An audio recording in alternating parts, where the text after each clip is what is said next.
It's sad, Jerry. It's a sad state of affairs.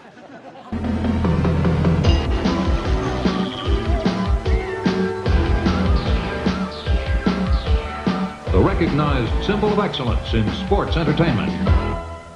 What is up, everyone? GoodMicWork back at you after a couple of weeks off. I apologize for not coming up here last week and reviewing Monday Night Raw, but I really don't think any of you can blame me for that. Things are really horrible and pretty boring in the WWE right now. I think it's pretty safe to say that they are definitely going through a stale period or a dry spell, even more so than they normally are. Fans are pissed and even some wrestlers are pissed, and for once, I'm going to have to agree with all of the negativity. We're going to get into some of that here in this week's episode, and I'm not going to be very kind to the WWE. Most of you know that I try to stay positive, mostly about everything in my life, especially about wrestling, because I enjoy wrestling, I enjoy watching wrestling, and I've been a fan of it since I was 2 years old. I've been watching for a long time. I'm extremely loyal, and I tend to stick with wrestling through the good and the bad, and I'm not going to abandon it just because some things suck every now and then. But right now, there's a few things that I think cannot be ignored and must be addressed, and I will get into all of that this week as well. Some thoughts on the ratings and our last couple of Monday Night Raws and what we're looking at going into TLC. First-time listeners, welcome aboard. Thanks for clicking on this video. While you're clicking, go ahead and hit that like button. You might want to subscribe to me too, as I promise you, you won't hear anyone quite like me on YouTube talking about wrestling. You can also follow me on Twitter and like me on Facebook. I'm always chatting on those social media sites. I have a website as well, GoodMicWorkCommentaries.com. You can watch all of these YouTube videos over there, or you can just download the MP3 for your mobile device.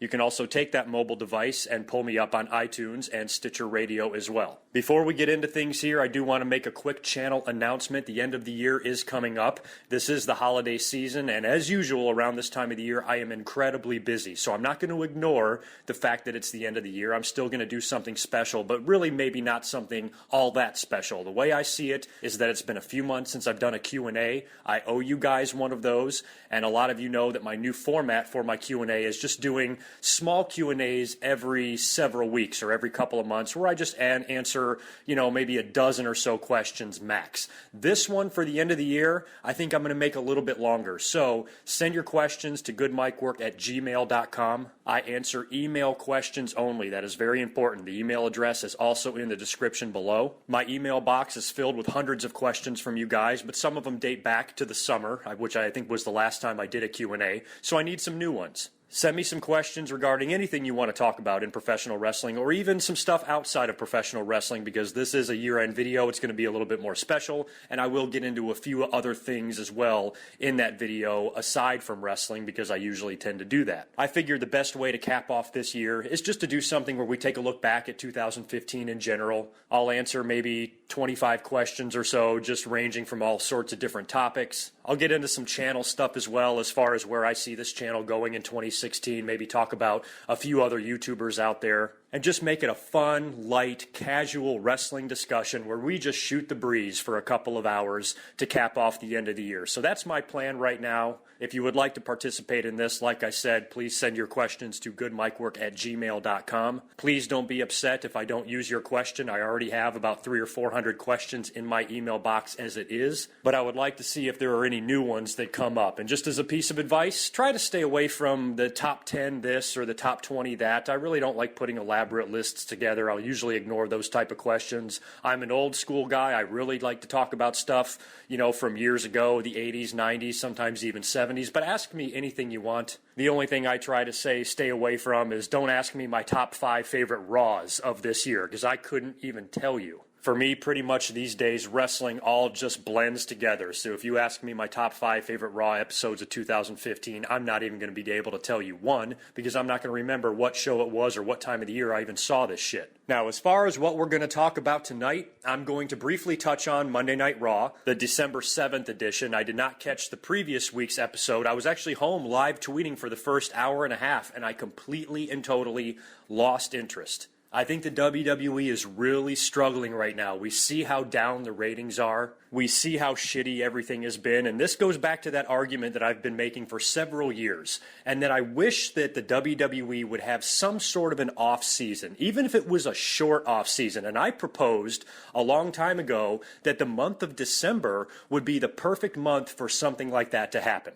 I mean, think about it. You can go all year, January to November. You can go balls to the wall and work those poor wrestlers to the bone. And as a nice thank you for all of their hard work and their dedication, the entire month of December is off. These wrestlers get to go home and see their families. All year long, they could look forward to this time, taking 3 or 4 weeks just to be at home, completely off, separated from the business, away from everything. They can spend time with their families, maintain their relationships with their spouses and their children, and everything that they miss out on.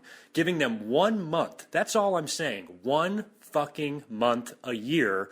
I just wish the WWE would have a big enough heart to do something like that, but there is going to be way too much money lost if they do that, and they just probably never will. But I think it would make such logical sense, because think about it. It's not like Monday Night Raw has to go off the air. We're only talking about 1 month here. We're talking about the month of December. They could do all sorts of shit. They could actually dedicate one show during the month of December strictly for the Slammy Awards. That would be one night where all the boys would have to come back to work, but they wouldn't have to come in their wrestling gear. They would do it like the old days, come to a big banquet hall where they're wearing tuxes, sitting down, having dinner, relaxing, giving out awards where they talk about the past year and all the storylines. And you could still do some stuff. In previous Slammy Awards, Harley Race and Hacksaw Jim Duggan brawled all over the arena. There's been fights and funny shit take place all the time. And I think the Slammy Awards, the version that we see today, is such a fucking joke because they just combine it with a Raw episode, and it's so silly and dumb, and the categories are ridiculous, and it's meaningless now. I mean, the Slammy Awards was always just a tongue-in-cheek type of thing.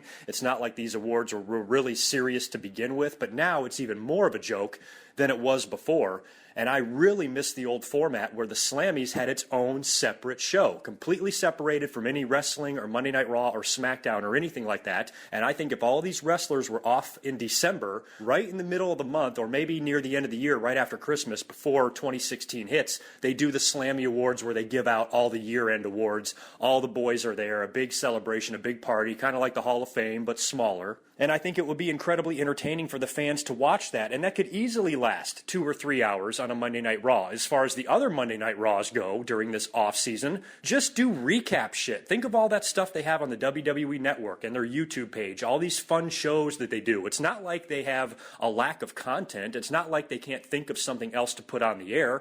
So make Raw come on. Just make the entire month of December a look back at 2015 and a look ahead to the future in 2016. You can do all this shit from the studio with Michael Cole and Jerry Lawler and all the other analysts that they have. They can do recaps and replays and show great matches throughout the year. They could easily fill 3 or 4 weeks of Monday Night Raws with content like that, and in the meantime, all the boys could be at home, resting up, recharging their batteries, spending time with their family, and getting ready to jump right back headfirst into this crazy way of life starting in January. And I think if the WWE ever did something like that, it would extend, number one, the careers of a lot of these wrestlers and their sanity. Think about a lot of these guys are miserable traveling on the road. I don't even like traveling on vacation, and I'm going somewhere fun. Imagine these wrestlers spending 10 hours in an airport on a layover waiting to get to Fargo, North Dakota. I think it can be incredibly taxing on some of these wrestlers, especially the ones that aren't huge, that don't have their own tour buses or don't have millions of dollars where they can just fly first class and charter planes and do all this shit.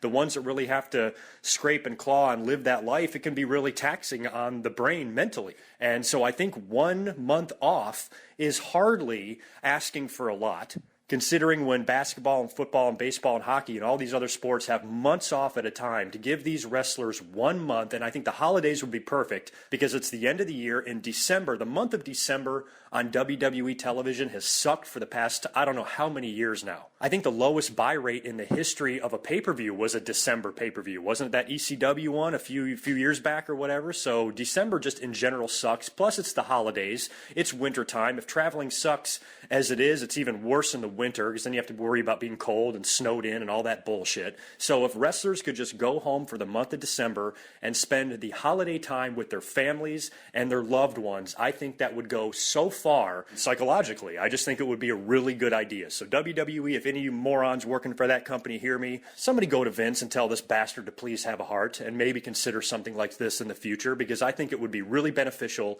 to all the talent across the board if WWE just gave a little bit back. They are working these guys like slaves. They are on the road so much. If they just had 1 month off that they could look forward to, I think they would even work harder. Think about what a good mood you would be in. Remember being in school right before Christmas break or summer vacation? You know, you tend to have a lot more energy as you get closer and closer to that break. So that's just my little idea, my little opinion, and it's something that I think the WWE should do one day, even though I know that they're not. Too much money involved. WWE doesn't give a shit about their wrestlers any more than they give a shit about us. It's all about money. It's all about the bottom line. It's all about the profit that they can bring in as this big publicly traded company now, and that is all that matters, which is why I think we're seeing a lot of the ratings problems that we're seeing. And let me first say this about the ratings. I know that the ratings are down, and I know that's very troubling because television ratings are still a big deal because that's how you pay your bills with the advertising and all that shit. So I understand that television ratings are still a very big issue, but they're not as big of an issue as they used to be. I mean, take someone like me, for example. I have not watched Monday Night Raw on the USA Network on cable television in years, probably 6 or 7 years at least. I live out here in California, and I've told the story many times. It seems like no matter what cable provider I have, Monday Night Raw does not play live. It plays at 8 p.m. local time, which means the show has already been over for 3 hours before it comes on here. So I either have to have a satellite dish, which I don't, or I can watch on a live stream on the computer, which is what I do. Most of these streams are shitty and they suck, but they do work, and that's how I've been watching Monday Night Raw for the past, like I said, 6 or 7 years. There's also DVR now. People are taping it and watching it after the fact. You can watch live illegal streams of the whole show after it's come up. It's all over YouTube or Dailymotion or on the internet somewhere. Even if WWE pulls it down, you can find another one. It's very easy to find Monday Night Raw the day after. Not to mention the WWE's own YouTube page where they show highlights from Monday Night Raw where you can catch yourself up. You can read the results on countless amounts of websites all over the internet. So basically fans can always keep themselves informed about the WWE and what went on Monday Night Raw, regardless of whether or not they tuned in at 8 p.m. on the USA Network. The way we watch and view television and entertainment now is drastically different from the way we used to. I used to tape every single Monday Night Raw on VHS tape every single Monday night. I did this for 10 solid years. I have an entire bedroom from the floor to the ceiling stacked with VHS tapes. There was no DVR. There was no catching a live stream. There was no YouTube. There was no any of this shit back then. So I think the television ratings reflected a lot more back in the 90s than it does today. So I'm not going to be one to panic if the WWE's ratings are low because I know fans can catch up on Monday Night Raw whenever they want. But I will say that I'm glad that they're down because I know Vince McMahon freaks out about television ratings, and hopefully these low ratings will light a fire under the WWE's ass to say, hey, the fans are not digging what you're doing. I understand that you have a ton of injuries right now. And who's that guy? What's his name? The guy that everybody says that if he wasn't around, WWE would be so much better. Oh, fuck, I forget his name. Oh, yeah, John Cena. That's the guy. I think even the biggest John Cena haters would probably say and have to admit that WWE could use his fucking ass right now because at least when he's out there, the fans are doing something. That's one thing I've noticed in the past few weeks of Monday Night Raw is that the shit's just boring. The fans are, what was that one Raw a couple of weeks ago? The fans were dead as shit. You thought they were sleeping out there. At least when John Cena's out there, if half the people are screaming that you suck and we hate you, at least they're up screaming and making some noise and you can feel the electricity when he's out there. WWE has never needed John Cena back more than they do right now.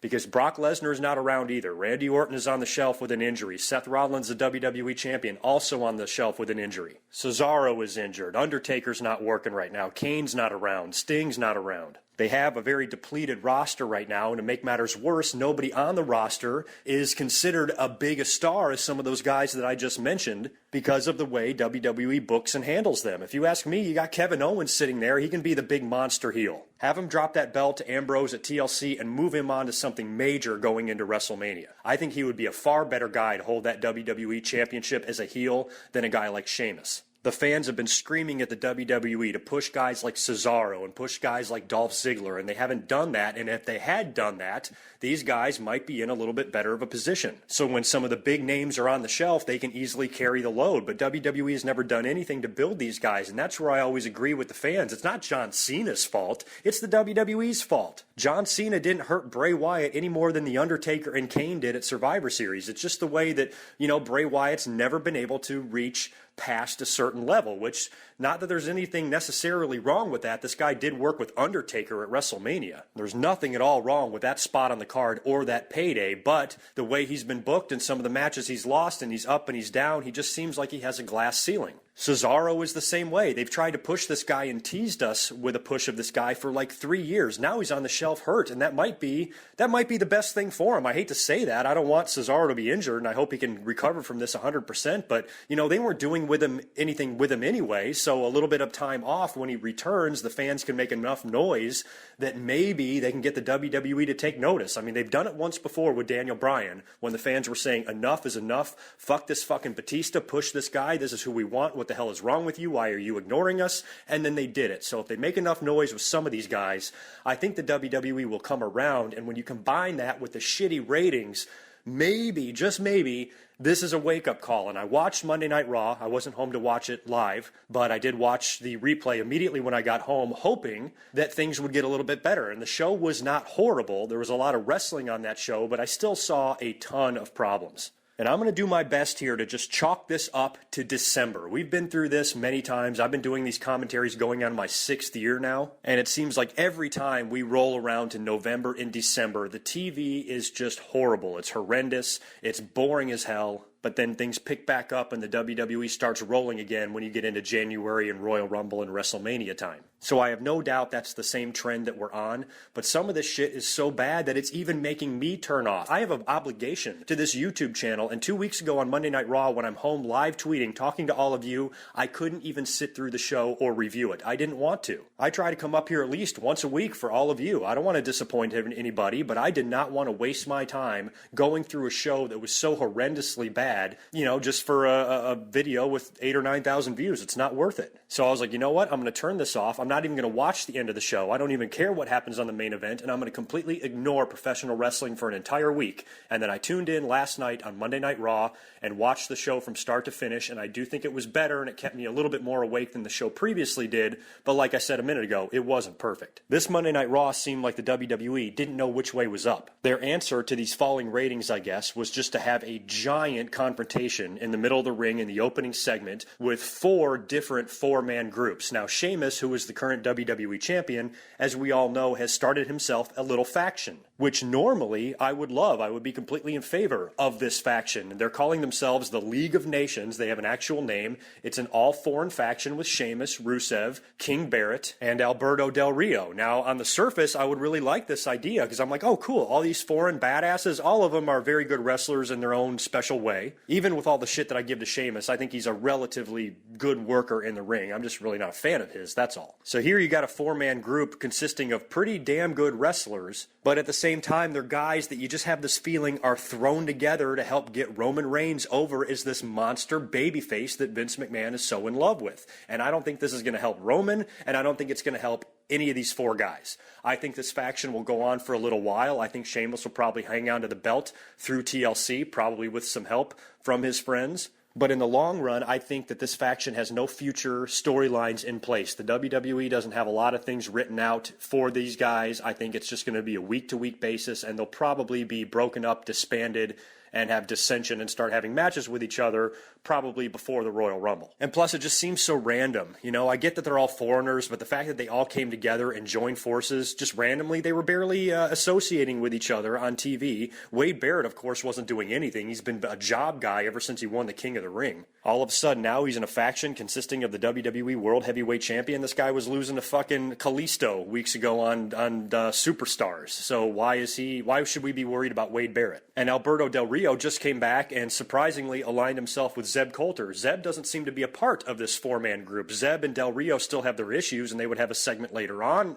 Monday Night Raw. But Zeb doesn't seem to be a part of this big League of Nations faction that they've created. He's still trying to create Mex America with Alberto Del Rio. So it seems like the WWE and the creative team, it's just too much. They're not following through with anything. The storylines aren't making sense or evening out. And, this is why it's so different from the Attitude Era. And I cannot believe these words are actually going to come out of my mouth. But maybe, just maybe, maybe a well-placed phone call to Vince Russo saying, hey, would you like to come in and sit in on some creative meetings? You have no power, you have no control, all we want is your ideas. That's it. Because one thing I will say for Vince Russo and Ed Ferrara, for that matter, is that back in the Attitude Era, they made sure that each and every wrestler, no matter where they were on the card, had a storyline that kept going, that wouldn't be dropped after 3 days or forgotten about. Yeah, they would drop things here or there, but for the most part, they followed through with the majority of what they did. You don't see this at all now in WWE, and I think you need a little bit of that old school mentality. You cannot book the way you did in the Attitude Era. I'm not saying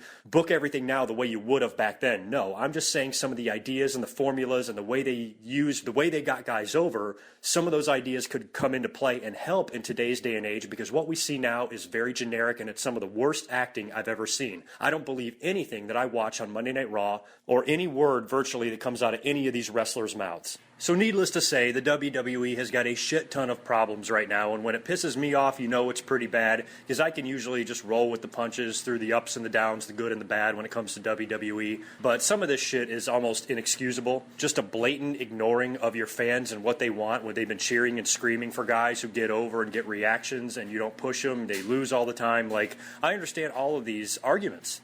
I usually just try to refrain from blaming it on other guys. Usually when one guy is not pushed, that increases the heat on someone else. It shouldn't be that way. You shouldn't hate John Cena more just because Dolph Ziggler or Kevin Owens or Bray Wyatt isn't getting the push you want. That's all WWE. So when guys like that are not being able to go past a certain level, but other guys like John Cena and Roman Reigns are pushed to the moon, it really fucks with the fans and it pisses them off. And they're right. They have every reason to be pissed right now. You have every reason not to watch WWE. If WWE is not going to have a December off season, the fans will have one of their own. So that will end the complaining segment of this commentary. Let's move in briefly to what we saw on Monday Night Raw before I get into my TLC predictions, and I'll get into one or two other things as well. First off, Monday Night Raw. WWE, I guess, recognized their ratings slump, and like I said, they went through with a big, colossal confrontation to kick off Raw. This was a 16-man tag team match. It was a four-way elimination match, so I guess it was a fatal four-way.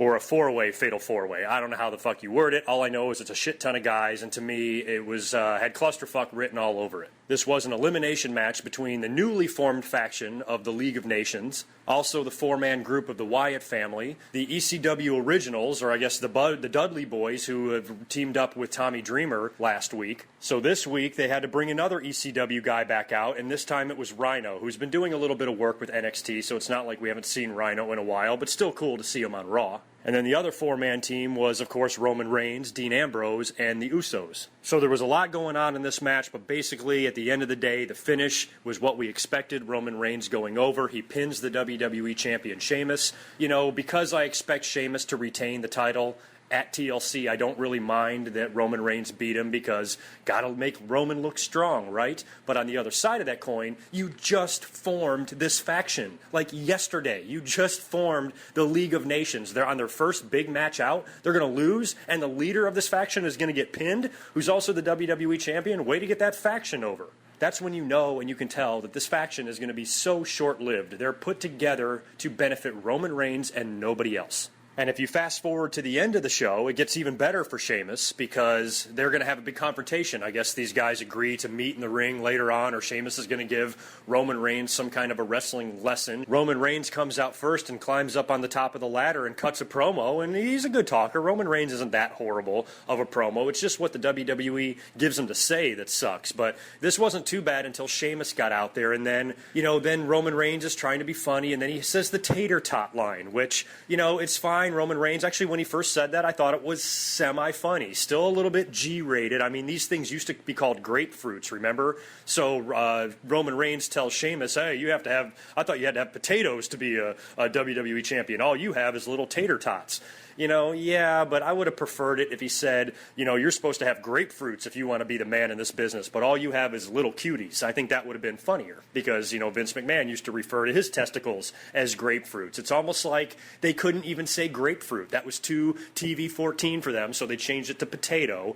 And then, like WWE does so many times, Roman Reigns says one funny thing, and then he will not let it go. I immediately thought the tater tot line was mildly humorous, but then he goes on to say it like like 5 or 6 times. The WWE is trying to hammer home these little catchphrases or get the fans to chant something, and they did. The fans were chanting tater tot, but it didn't happen organically. It was almost forced. Back in the day when a wrestler would say something funny, they would basically say it as improvisation or ad-lib onto a promo, and the fans would remember it. It would catch on. Next week you would see signs for it in the crowd, and then it would develop and evolve into one of their catchphrases. When The Rock said Rudy Poo for the first time, who he ripped off from Iceman King Parsons. Next week on Raw, you saw a sign saying Rudy Poo everywhere. And things just evolved organically, and that's something you just don't see with all this bullshit writing. Everything is so goddamn scripted, and it is never more apparent than when you see one of these promos. There's nothing real. There's nothing from the heart. There's no drama. There's no passion. I mean, I know Roman Reigns has it in him. There's a lot of wrestlers out there that have it in them. But when they're given such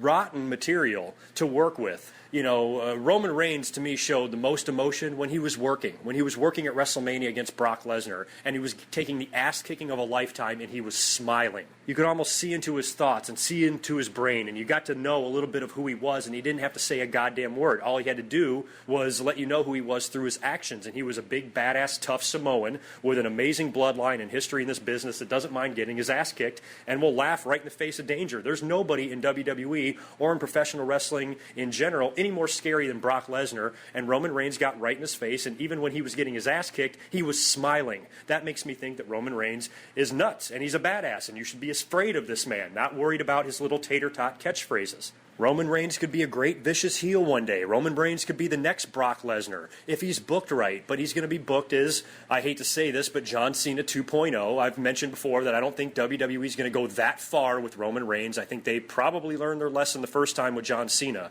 I don't expect Roman Reigns to be a 10-year babyface, but the way it looks like right now is they have no intention of turning this guy heel. That was probably never even brought up in the creative meetings during Survivor Series. We all wanted to see Roman Reigns turn heel at the end of the tournament. Not only did it not happen, I bet the WWE never even talked about it. And that's how blind and straight up out of touch they can be sometimes, because at the end of the day, what it comes down to is they don't give a shit about anybody anymore. It's not about pleasing the fans anymore. The WWE is a show. Back in the day, back in the 80s, the 70s, the 60s, a certain wrestler's name would have to be on the marquee. Bruno Sammartino main eventing tonight at Madison Square Garden. Hulk Hogan main eventing tonight at the Philadelphia Spectrum. It was always a wrestler. It was always somebody. Now the WWE's name, the whole company's name is on the marquee, and you're going there to watch the show. The wrestlers aren't the draw anymore. The WWE is the draw. So they don't really have to worry too much about who they push and who they put over unless it gets really out of hand like it did with the Daniel Bryan situation. Otherwise, they're going to do what they want, and they know people are going to spend their money and buy their tickets and buy their merchandise and buy their DVDs and their toys and every fucking thing that they have out there to sell. The fans are never going to go away, and all of a sudden now how they book storylines is no longer the most important part of running that company, and that's what's scary. It's now about money. It's now about profit. It's now about, drawing in as many dollars as they can. And yes, ratings matter and fan interest matters, but the WWE, when consider how big they are now and how many different avenues out there they have for collecting and receiving revenue, what's their motivation to go out of their way to try something different or take a risk, to please the fans? Because they don't need to.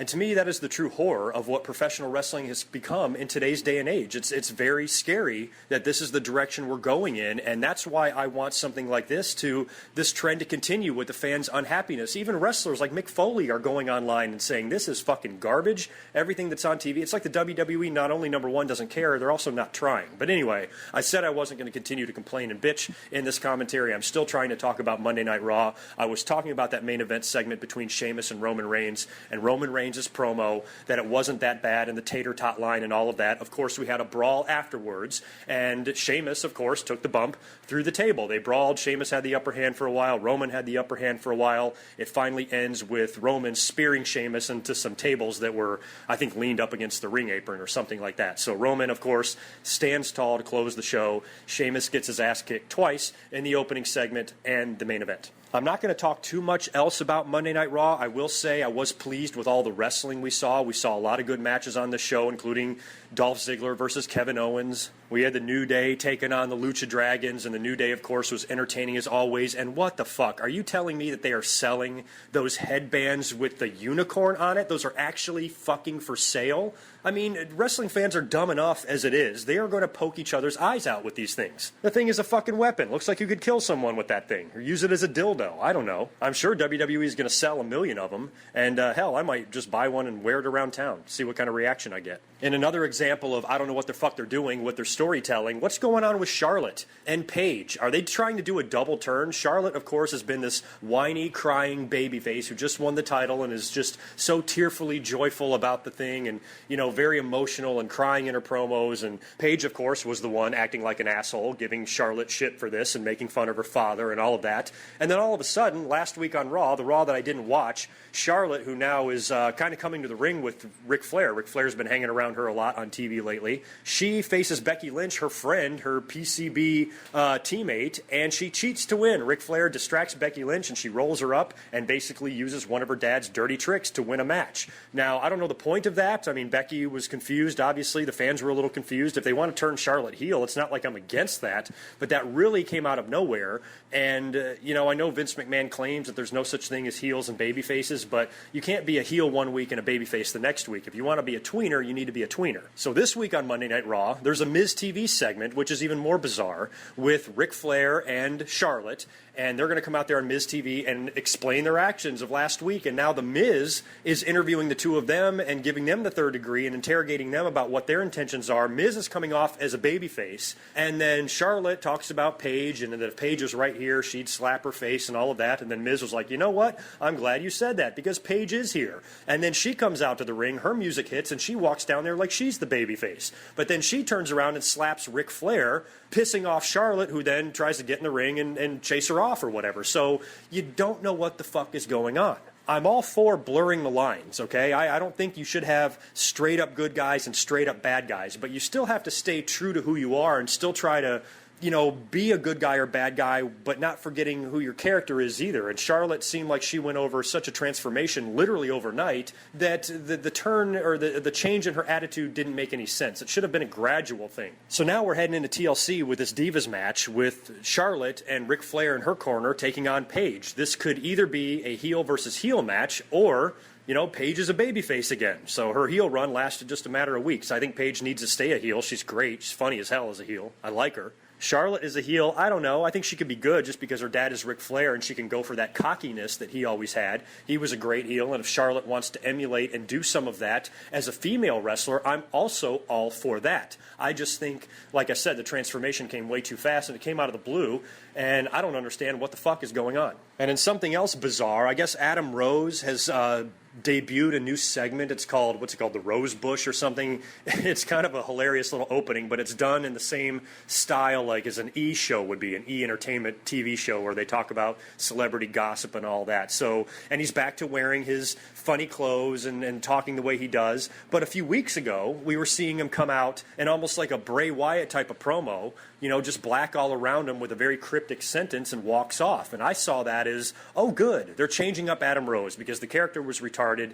You know, he's now pissed off. It looks like he's going to come back with a chip on his shoulder. Maybe he'll be a little bit more serious. Some people even thought he might go back to doing the Leo Kruger gimmick that he had in NXT for a while. So I was excited for whatever they were going to do with Adam Rose. But now it turns out that it's just this Rosebush segment, which is dumb, and I couldn't even tell you what he said because I didn't pay attention. And I think the guy is mildly entertaining and can talk a little bit and can probably do some funny stuff if given something decent. But this, I don't know what this is going to do for Adam Rose. How is this going to help his character at all? It keeps him on TV. It keeps him employed, I guess. But other than that, you know, I don't know the point. He doesn't look like, you know, he's not straying that far away from who he was before, and who he was before never got over. And these WWE style segments that they do, you know, I don't know. Maybe this one will grow on me. So far, I am not a fan of the Rose Bush. That wasn't the only bad promo on Raw either. Team Bad, Beautiful and Dangerous, my least favorite faction in the WWE, their backstage promo before their match, I think maybe when Sasha and Naomi were coming out for the match against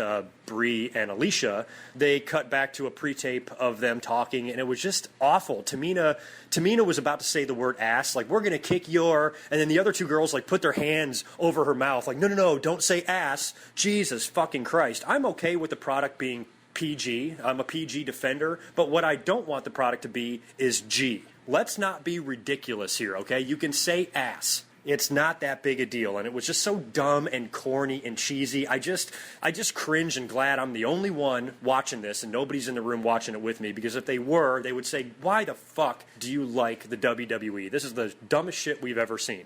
Lana and Rusev's promo wasn't any better. WWE, I don't think, knew how to handle the whole engagement between Lana and Rusev that broke on TMZ, so they reunited them now with not much explanation other than, oh, we're back together, our love was strong, and we endured all this stuff. You know, I laughed that all this blew up in the WWE's face, because I swear WWE purposely puts couples in opposite love angles just to fuck with them. I know they do it. I'm 1,000,000% convinced that they do it. And it's a side of WWE that's very cold, cruel, heartless, and assholish, and I don't like that about them. And I'm glad that this blew up in their face, because this is real life. And for the WWE to be pissed off that their engagement got leaked, who cares if it was leaked? The fans were going to know that anyway.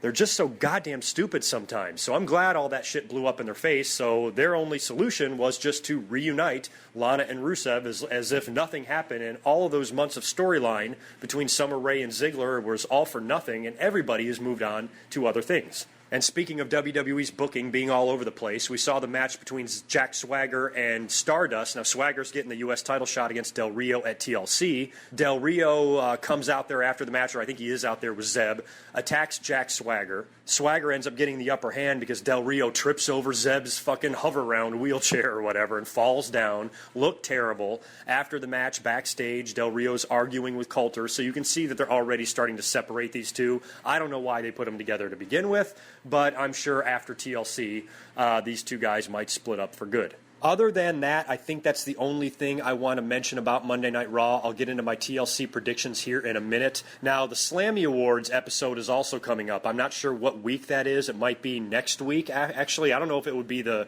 post-TLC Raw or not. It might be the week after. I don't know. I know that's coming up. But like I mentioned in my argument for the December offseason, I don't give a shit about the Slammies anymore. You know, the Slammies are meaningless and they're dumb, and I don't like the way they're done, and I wish they were more old school. I wish they did it the way they did in the 80s and 90s. That would be the only way I would show any interest at all in the Slammy Awards. But the Slammy Awards always remind me of one person, and that's Owen Hart. And Owen Hart's DVD came out today. I have not gone down to buy it yet. I'll probably pick one up tomorrow. If I don't find it at my local store, I'll just order it online off Amazon and have it in a few days. As far as whether or not I review the DVD, probably not. I've talked about so much Owen stuff in the past. I've dedicated whole commentaries to him. My 200th commentary was completely dedicated to Owen Hart. So I don't think I need to do a review on the DVD, but I am glad that the DVD is out, and I do plan on watching it, and I already caught the first look on the WWE Network, the 30-minute clip that they showed of the DVD, a good portion of the DVD and what we expect to see on it. As far as the documentary part, they showed a lot of good stuff, so I can't wait to pick up a copy of it, and I'm glad they did it because Owen needed a DVD. Next step, Hall of Fame. Also, in another tidbit of news, Brad Maddox was released by the WWE. Am I hearing this right? Did he say the word prick on TV? That's it? I don't even think he said it on TV. He said it in a dark promo. I don't even think this aired. So whatever he said, they used that as an excuse to fire him, so he's gone and off their payroll. I wish him the best with his future endeavors as well. I never disliked Brad Maddox, and you know, when WWE fires guys, that it just seems like for no reason. If that's really the reason they fired him, it seems stupid to me, and I don't know why that would cause you to get fired. But nonetheless, he's gone. Wrestlers come and go every day. It's nothing new. So best of luck to Brad Maddox. All right, now on to TLC predictions. I'm going to make these very, very quick because, like I said, I have not been paying too much attention lately, and what I've seen from the WWE in recent weeks has really disgusted me. I only have 6 matches written down. There's nothing yet announced for the pre-show. I'm guessing that they're going to announce that on SmackDown. They might even have time to announce one more match. There's a lot of guys, you know, the Rusevs and the Nevilles and the Stardusts and the Mizes and guys like that that don't have matches, and I think they might be able to be placed somewhere on the card, whether it be be one more match or a pre-show. Hell, even Ziggler and Tyler Breeze, I don't think are working this pay-per-view. So something will happen on the pre-show, I'm sure. Oh, and by the way, as far as Tyler Breeze goes, okay, thanks for spoiling all the fun. I'll stop giving the guy shit. I've been joking around that, he's a girl. I've been pretending that he's a girl and calling him a diva, and some fans are like giving me shit about it. Hey, you shouldn't do that. It's getting old. You know what? Stop being so hypersensitive. If anything, it was a joke on me. The joke wasn't that Tyler Breeze is a woman. The joke was that I'm so fucking stupid that I can't tell the difference between a man and a woman. Yes, Tyler Breeze's gimmick is not my favorite. I think it's horrible, but I understand that the little bastard is fantastic in the ring, and every time I've watched him work, I have been impressed. I'm just not a fan of the gimmick. I know we've had gimmicks like this before, stretching back to the beginning of time with fucking Gorgeous George, Shawn Michaels, the model Rick Martel, the narcissist Lex Luger. I understand that characters like this exist. I'm just not a fan of what he does and the selfie stick, and I don't know. I'm just an older school guy, and to me, the gimmick is ridiculous, and it's a little bit too over the top for me, but that does not mean I think the guy can't work. I think he's great in the ring, and thanks for spoiling everything. I was just trying to have a little bit of fun at the expense of Tyler Breeze. But if you guys don't want me giving him any more shit, then I won't. All right, TLC predictions, here we go. Like I said, I'm going to start with the matches that I have. We'll start near the bottom of the card. Clusterfuck elimination match between all four members of the Wyatt family against the Dudley Boys, Tommy Dreamer, and Rhino. You gotta pick the Wyatt family here. You gotta pick Braun Strowman to reign supreme. The Wyatt family just got done losing to The Undertaker and Kane. These are four incredibly old guys on the ECW side of things. These ECW originals who are way past their prime, their job is to put the new generation over, and that's what they're going to be there to do. Wyatt family wins this match all the way, and I expect Braun Strowman to look very good. Tag team title match might be entertaining. It's a three-way ladder match between the Usos, Lucha Dragons, and champions New Day. You got to root and hope and predict that the New Day will retain the titles here. I don't know how they're going to do it. There's three of them. I'm sure they can find a way to defeat these two other teams. If you're going to give the belts back to the Usos or even give it to the Lucha Dragons one day, give it to them in a one-on-one encounter, something a little bit more, meaningful. New Day is on a roll. They're over as shit. They're tag team champions. I expect them to stay that way, and I predict New Day to win this match. U.S. title match, champion Alberto Del Rio defending against Jack Swagger. This is a chairs match, so I guess they can use chairs in this match. I don't know. Part of me thinks that Swagger might win because they might be splitting up Del Rio and Coulter, but the way Del Rio came in and beat John Cena clean for that title, I think Del Rio needs to hang on to it. I think when John Cena comes back from his hiatus, he will wind up beating Del Rio for it. So I'm going to predict Del Rio to also retain his title. Divas title match is an interesting one, like I talked about earlier. Champion Charlotte with Ric Flair in her corner taking on Paige. Now, I got to predict Charlotte. Charlotte with this new attitude and her father in her corner, and she won the belt kind of recently. I think she will also retain her title, and Charlotte will walk out as the Divas champion. Whether or not she's going to be a full-fledged heel after this, or Paige is still going to be a heel or a babyface, I still think that's up for debate, but I think Charlotte will walk out of this match with the belt. I'm predicting a lot of people to retain their titles. Here is one where I'm predicting a title change. I actually think Dean Ambrose might beat Kevin Owens for the Intercontinental title. I would love to see Kevin Owens hold that belt for a long time. However, with everybody depleted on the roster right now and all of the injuries, I would like to see Kevin Owens get bumped up a notch. And if he was to drop the Intercontinental title to Dean Ambrose, that would free him up to do other things as far as, the world title goes.